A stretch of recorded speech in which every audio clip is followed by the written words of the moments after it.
created abstract constructs like territories and deities to unite larger groups of people under an imaginary common factor. And it works a treat because we only really gather en masse on special occasions. But I think like social media and it's fucking all that up, you know. I don't think we're able to deal with the thousands of people we're connected to on a daily basis, and as a result, we neglect our immediate 150, you know. That's why I never get invited to parties anymore. It's not because I ramble on about veganism and fisting old ladies. It's because I'm not on Facebook and everybody just assumes you are. I am so behind on the births, deaths, and marriages of my friends that I feel like the time traveler's wife every time I go to a party. I'm like, this is Tim, he's our son, he's 6 now. Fucking didn't even know you were pregnant. Anyway, and you know smartphones aren't that great. You know that, right? They're not that great. You don't need the internet in your pocket. You work at Coles, okay? You're not working for the president. You don't need it. You don't need that much information. And also, what was the point of developing opposable thumbs for you to take a photo of your head, post it on the internet, and then just stand by for validation? No one gives a fuck about your head. They'll only validate it in order to gain permission to post a photo of their own head on the internet and stand by for validation. The people who give a fuck about your head will at some point see it in real life.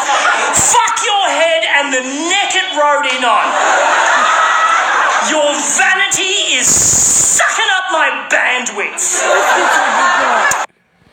Floor and the glass in the frame is very much smashed.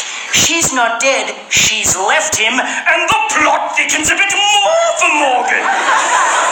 And as Morgan unceremoniously, kicks the photo frame to one side on the way up the stairs, I really wanted to pry into Morgan's life and ask heaps of inappropriate questions. But he was clearly a broken man. He had this terrible air of sadness around him, so I didn't want to intrude. Luckily for me, though, I didn't have to, because Morgan immediately began oversharing and told me the whole fucking story. Thank you, Morgan! I shall hang off your every word and then retell your tale to 200 strangers and record it for a fucking DVD.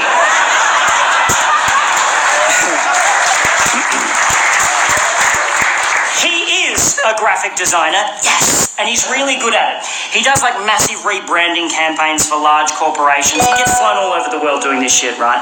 About 4 years ago, a woman hired Morgan to rebrand her florist business, and he did such a great job, she married him.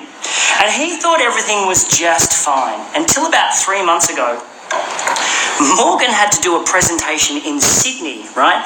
But he was on his way home from overseas and he got stuck in Dubai due to a flight cancellation. So rather than cancel the meeting, Morgan suggested to these businessmen in Sydney that they do a Skype chat because he's so technologically savvy despite his fucking baffling text message style. So Morgan checks into a hotel, cracks open his laptop and starts Skyping with this room full of businessmen in Sydney who are all watching Morgan on a massive screen on their boardroom wall, right?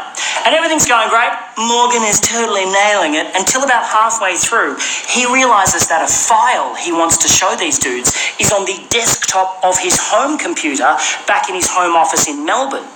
And he decides to live share the desktop of his home computer on the Skype chat.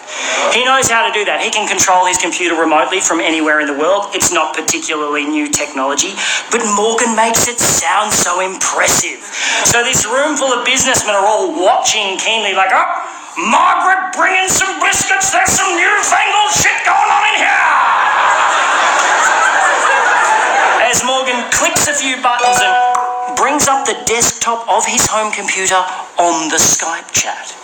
Now, what Morgan doesn't realise is that his wife has been using the photo booth app on that particular computer to take pictures of herself.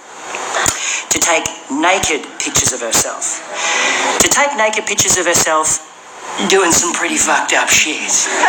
It's embarrassing to say the least. Just as Margaret came back in with the biscuits, I've got you the... Now, Those of you who are familiar with the Photo Booth app will know that how it works is it accesses the built-in camera in your computer and with a click of a button takes a photo of you when you're standing in front of the screen. And if you know that, you'll also know that if you leave that application open, the camera also stays open, witnessing whatever may be happening in front of the computer in real time, such as your wife in your home office fucking your best mate.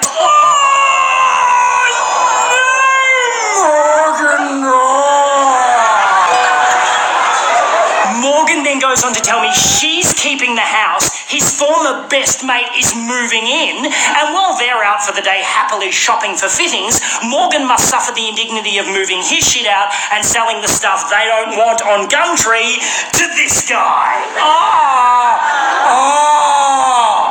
It's at this point of the story that Morgan starts crying. He breaks down, and I do not blame the man. It's fucking horrible, and I just want to give him a big hug and say, everything's going to be all right, Morgan. But I am holding the full weight of a bookshelf halfway down a set of stairs, and Morgan is the only thing stopping that bookshelf from caving my face in. I was like, Morgan!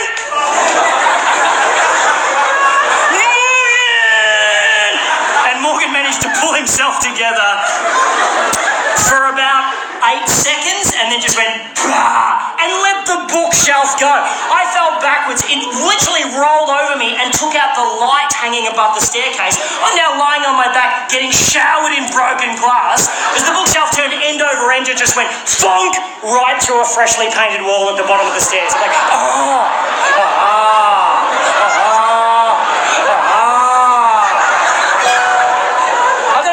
cut on my forehead, which is just pissing blood for some reason. Apart from that, I'm fine. Morgan, however, he's not fine. Morgan is the opposite of fine. Something happened when the bookshelf lodged itself in the wall, and his sadness just went away in a second, and he started pissing himself laughing. Hysterical. And he had the creepiest laugh I've ever heard in my life. I'm sitting going, this is weird, and he's going, like some sort of demonically possessed baritone kookaburra. It's like,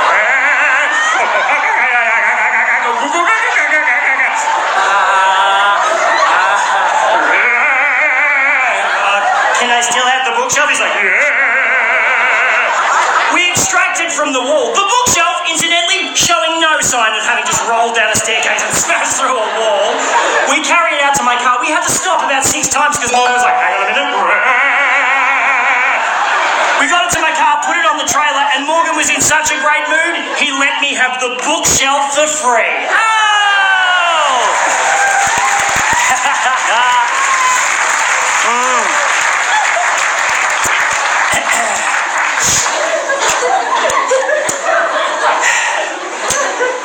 And that's where the story should end. But there was something about the bookshelf going through the wall that flipped a fucking switch in Morgan's head, and he is now hungry for more destruction.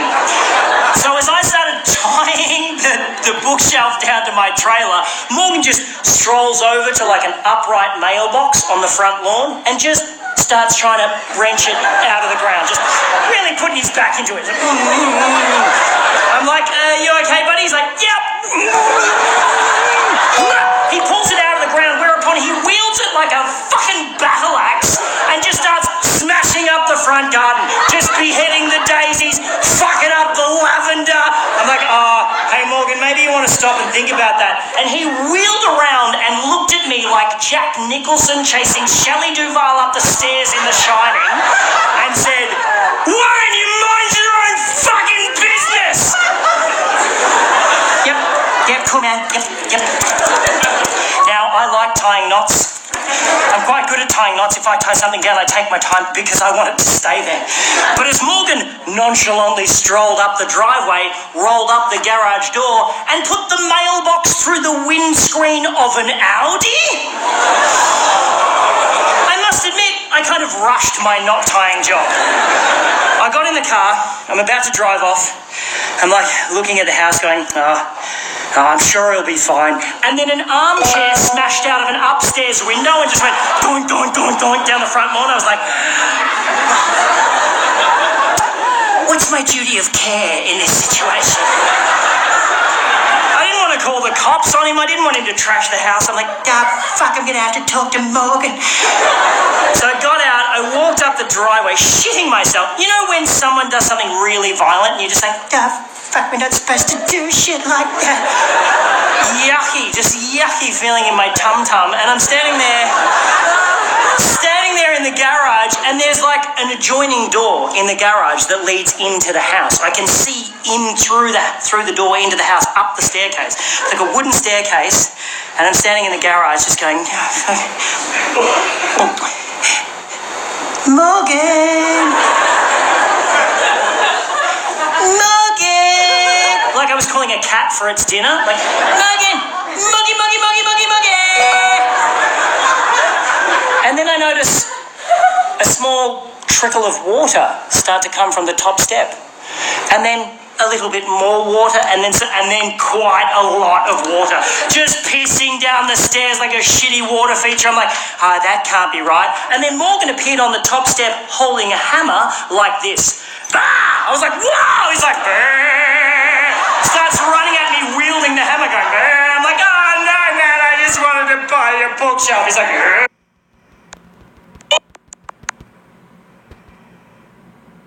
well, I guess that's the end. Not really much at the end. You just get the car and it's all fake. Yeah, plot twist. Ha ha ha ha.